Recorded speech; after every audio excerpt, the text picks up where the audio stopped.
Hey, Real Nerds listeners, your favorite host Ryan here to remind you that social media is great. How great is it? There's many ways you can find the Real Nerds on social media. You can download us on iTunes. You can listen to us streaming on Stitcher Radio. You can call us 720-6nerds5. Aw man, our website is so cool. You can visit our website, realnerdspodcast.com. You want to leave some fan mail? Oh, that's so easy, realnerds@gmail.com. Twitter, we got it, @real_nerds. You can even like us on Facebook. Thank you so much, and hey, enjoy the show.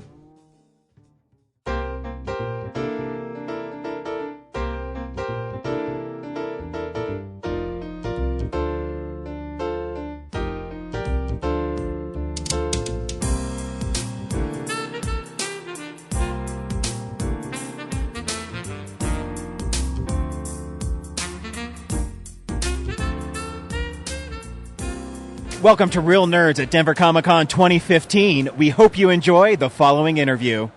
Welcome to Real Nerds Podcast, live on the Denver Comic-Con floor. Again, I am here with Kyle. Kyle, how you doing? Doing great. How are you? Good. Thanks so much for coming on the show. Well, I'm excited. So you're here with a book that you guys are putting together. Why don't you tell us a little bit about it? Yes, self-publishing. It's called Sound Science-y. It's a collection of comic strips from our webcomic, Carbon Dating, which is also featured in a few science magazines. Oh, very cool. How long have you guys been doing it?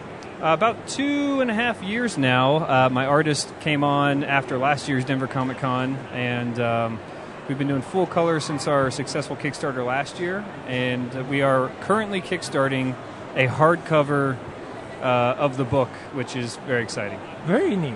Cool. So how did you get into it? Are you did you always want to be into comics? How did this come about? It's always been a hobby. I'm actually a pilot, and this is just a side gig, kind of a thing that I've been doing for a while. And but now we're pursuing it, and I actually started getting into the science outreach by talking to schools about how airplanes fly and that kind of thing. Yeah. And so that kind of led to talking about science in my comic, and now I primarily go to science conventions and do the circuit. So if it's a book about dating, is it pulled from your real life? Oh yeah.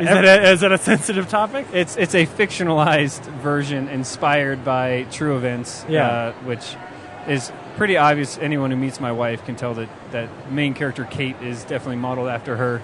But gotcha. it's all fictionalized, and I try to deal about half with geeky relationship humor and half with sciencey topics. Cool. Very cool. And what's interesting is, especially at a convention like this, you get a lot of long story, long form comics, and here you're pretty limited to 3 panels. It looks like, right? Yeah, each story is just a little strip, right? Yeah, we're doing How is it, that? How is that 3 different? Is it more challenging? Well, it's harder to get into a topic because we only do 3 per week right now until the Patreon picks up. Then we'll do more per week. Cool. So 3 per week. If you do the same strips on the same comic or same topic, rather, then people get a little bit bored. So you really have to shake it up. But the more that we do per week, we're able to cover more topics in depth. So yeah.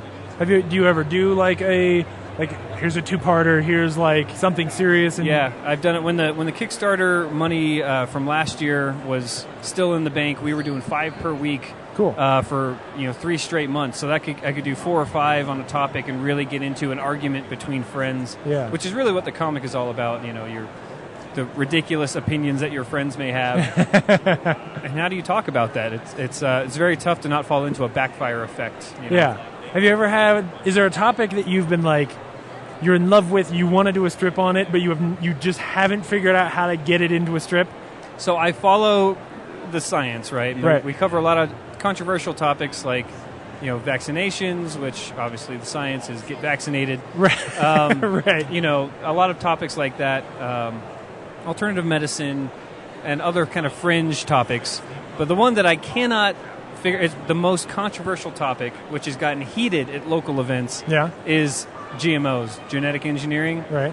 It is so difficult to write a joke about genetically engineered corn. I cannot come up with a way to do it. So I really want to get into it, but it's really hard to write. This is really important to me, but I don't know how to make this funny. Yes. So I did do a few, but it was tough. That was probably the hardest ones I've had to write. What's the balance there between trying to really say something serious and also trying to be entertaining? Is that hard, or sometimes do you just pull the stops out and go, you know what, this week I'm hitting you over the head with it. There's nothing funny about this one. You have to have a punchline, and if I can't come up with a punchline, I scrap it. But gotcha. I find it's harder to move the story forward. Oh. It's harder to combine plot or character progression with humor. So anyone who does a gag a day knows that if you're trying to do some character development, it's not going to be that funny. Yeah. But I do try to balance 50-50 the relationship and science, so I don't overwhelm people. But I think it's important because most scientists are very insular. The science community is very tight-knit, so I'm trying to get outside of that by bringing new people in with the humor and then introducing some topics that they probably haven't heard of. So it sounds like it's a book that if you read it from front to back, by the time you finish the book, your characters are in a different place than they started. You will laugh and learn, and yes, a lot of the characters do progress throughout the plot arc. They start out as a single bachelor, kind of a fledgling science writer, and then he winds up kind of accidentally impregnating his really good friend. So now they're trying to work out this really awkward relationship, and at the end of this book, they've actually have the baby. So it kind of progresses through awkward romance, pregnancy, and then now what? Now they're parents. So very neat. Yeah, that's funny because so often you look at like a Penny Arcade or some of those other strips that have gotten really popular.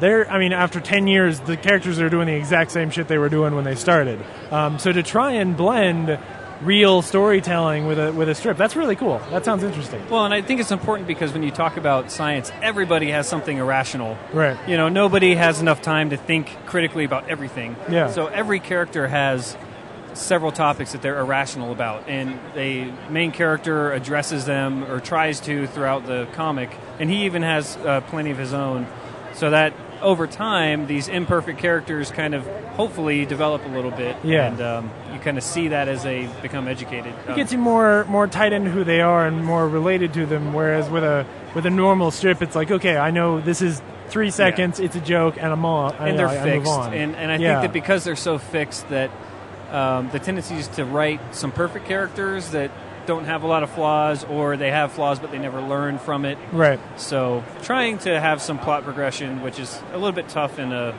3-panel strip. Very cool. Very cool. So I'm going to switch gears. I'm going to give you whiplash. How did you become a pilot? Why did you become a pilot? Where are you a pilot? Who are you a pilot for? So I'm actually, I don't like to say it, but I'm actually in the Air Force, right? Okay, cool. And I started drawing cartoons in college at a service academy where I needed an outlet, right? So I would, under a secret pen name, I would write comics for the underground school website that was making fun of life there. And now I can say that I was Code Red, was my pen name. Cool. But that gave me the confidence that I then, why don't I do a generic college webcomic? So I did that.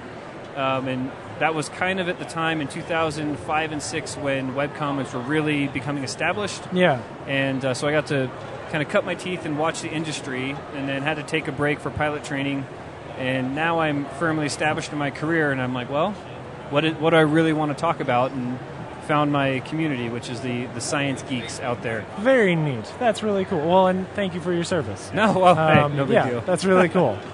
Sweet. Well, thank you so much. How can people find you? How can they support you? Where do they go? Carboncomic.com is the website. We're also in the Skeptic magazine in the U.S. and also the Skeptical Inquirer. And if you're in German, we are in Die Skeptiker, translated into German. But the Kickstarter can be found on the website, and we've got just maybe about a week left to pre-order your limited edition hardcover. Cool. So at this point, you're already we are funded. Everything's funded, everything's my good. My credit card is like, maxed out. The book is happening. Cool. Yeah. Very cool. Awesome. Well, thank you so much, Kyle. No, thanks for having me. I'm glad to talk to some local guys. It was really cool. Thank you. Thanks. You have a good show. Thank you for listening to this exclusive Real Nerds interview at Denver Comic-Con 2015, and we'll see you next year.